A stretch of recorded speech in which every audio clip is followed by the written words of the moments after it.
بچے کہیں چور نہ بن جائیں۔ ابو دجانہ رضی اللہ تعالیٰ عنہ کی ہر روز کوشش ہوتی کہ وہ نماز فجر رسول اللہ صلی اللہ علیہ وآلہ وسلم کے پیچھے ادا کرے، لیکن نماز کے فوری بعد یا نماز کے ختم ہونے سے پہلے ہی مسجد سے نکل جاتے۔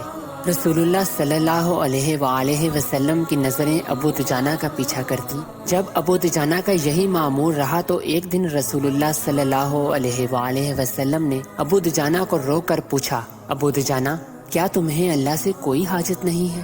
ابو دجانہ گویا ہوئے، کیوں نہیں اے اللہ کے رسول صلی اللہ علیہ وآلہ وسلم، میں تو لمحہ بھر بھی اللہ سے مستغنی نہیں ہو سکتا۔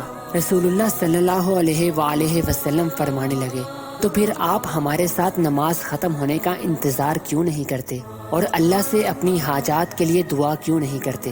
ابو دجانہ کہنے لگے، اے اللہ کے رسول صلی اللہ علیہ وآلہ وسلم، دراصل اس کا سبب یہ ہے کہ میرے پڑوس میں ایک یہودی رہتا ہے جس کے کھجور کے درخت کی شاخیں میرے گھر کے صحن میں لٹکتی ہیں، اور جب رات کو ہوا چلتی ہے تو اس کی کھجوریں ہمارے گھر میں گرتی ہیں۔ میں مسجد سے اس لیے جلدی نکلتا ہوں تاکہ ان گری ہوئی کھجوروں کو اپنے خالی پیٹ بچوں کے جاگنے سے پہلے چن کر اس یہودی کو لوٹا دوں، مبادا وہ بچے بھوک کی شدت کی وجہ سے ان کھجوروں کو کھا نہ لیں۔ پھر ابو دجانہ قسم اٹھا کر کہنے لگے، اے اللہ کے رسول صلی اللہ علیہ وآلہ وسلم، ایک دن میں نے اپنے بیٹے کو دیکھا جو اس گری ہوئی کھجور کو چبا رہا تھا۔ اس سے پہلے کہ وہ اسے نگل پاتا میں نے اپنی انگلی اس کے حلق میں ڈال کر کھجور باہر نکال دی۔ اللہ کے رسول صلی اللہ علیہ وآلہ وسلم، جب میرا بیٹا رونے لگا تو میں نے کہا، اے میرے بچے، مجھے حیا آتی ہے کہ کل قیامت کے دن میں اللہ کے سامنے بطور چور کھڑا ہوں۔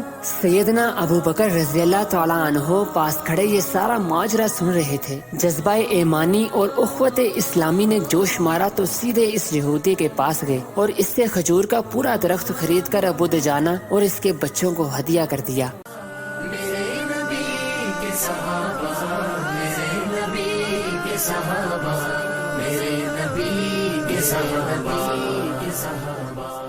پھر کیوں نہ اللہ سبحانہ و تعالی ان مقدس ہستیوں کے بارے میں یہ سند جاری کرے، رضی اللہ عنہم ورضوا عنہ، اللہ ان سے راضی ہوا اور وہ اللہ سے راضی ہوئے۔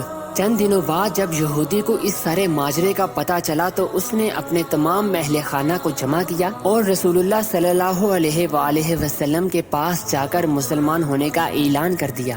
الحمدللہ علی نعمت الاسلام۔ عزیزو، ابو دجانہ تو اس بات سے ڈر گئے تھے کہ ان کی اولاد ایک یہودی کے درخت سے کھجور کھانے سے کہیں چور نہ بن جائے، اور آج ہمارا کیا حال ہے کہ آج ہم اپنے مسلمان بھائیوں کا مال ہر ناجائز طریقے سے کھائے جا رہے ہیں، کیسے کیسے کرپشن کر رہے ہیں، اور ہمارا ضمیر ہمیں ملامت تک نہیں کرتا۔